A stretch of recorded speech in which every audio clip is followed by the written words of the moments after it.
Hey, welcome back to our second part of our biblical decision-making series. So, I'm outside today, and 'tis the season to be freezing. It's February. It's the time of year that gets really difficult because we have very short days, and it's also very cold. And every day we have to make an important decision. What do I have to wear as I go out the door?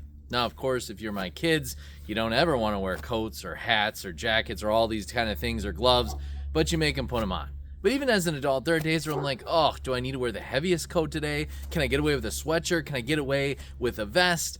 We always have to make decisions. And in Minnesota, generally, our decisions have consequences. Sometimes we're too cold, sometimes we're too warm, but such is life this time of year.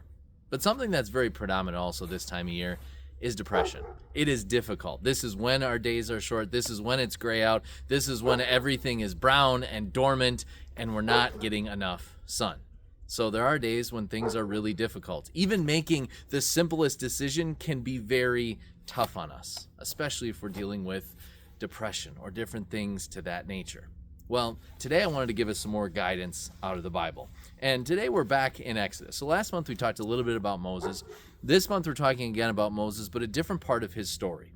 So God has led Moses and his people finally out of Egypt, out of slavery, and they're leaving. So they've just departed, but there's still trouble behind them because behind them are the Egyptians. So we're in Exodus 14 today, and we start at verse 10. So as Pharaoh approached, so Pharaoh changed his mind. He let the people go, but now his heart was hardened again by God, and he is going after God's people. So the Israelites looked up, and there were the Egyptians marching after them. They were terrified and cried out to the Lord. They said to Moses, "Was it because there was no graves in Egypt that you brought us to the desert to die? What have you done to us by bringing us out of Egypt? Didn't we say to you in Egypt, 'Leave us alone, let us serve the Egyptians'? It would have been better to serve the Egyptians than to die in the desert." But Moses answered, "Do not be afraid. Stand firm, and you will see the deliverance the Lord will bring you today. The Egyptians you see today, you will never see again. The Lord will fight for you, and you only need to be still." So again, what happens is the Egyptians are behind them, the Red Sea is in front of them, and the Israelites believe they're stuck.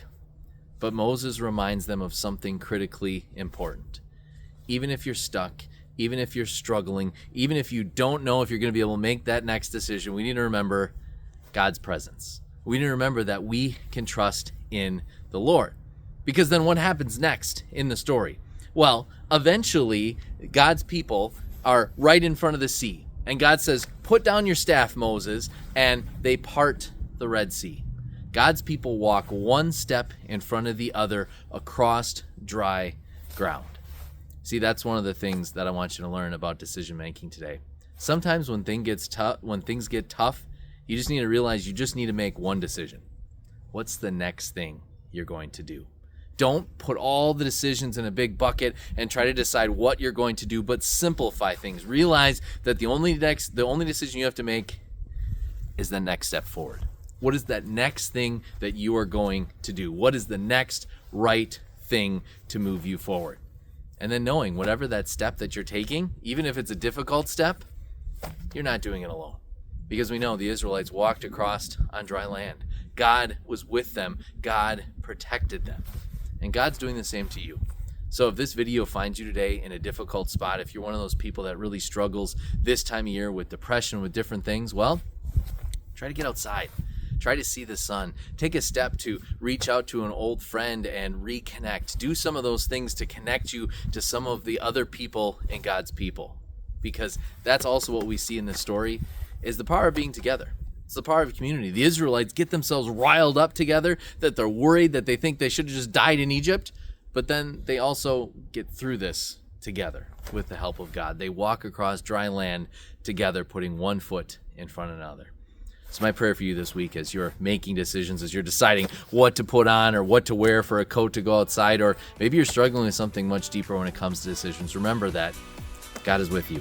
God is going to continue to be with you in your decisions, and just put one foot in front of the other. Keep making one decision at a time. What is the next best thing you need to do?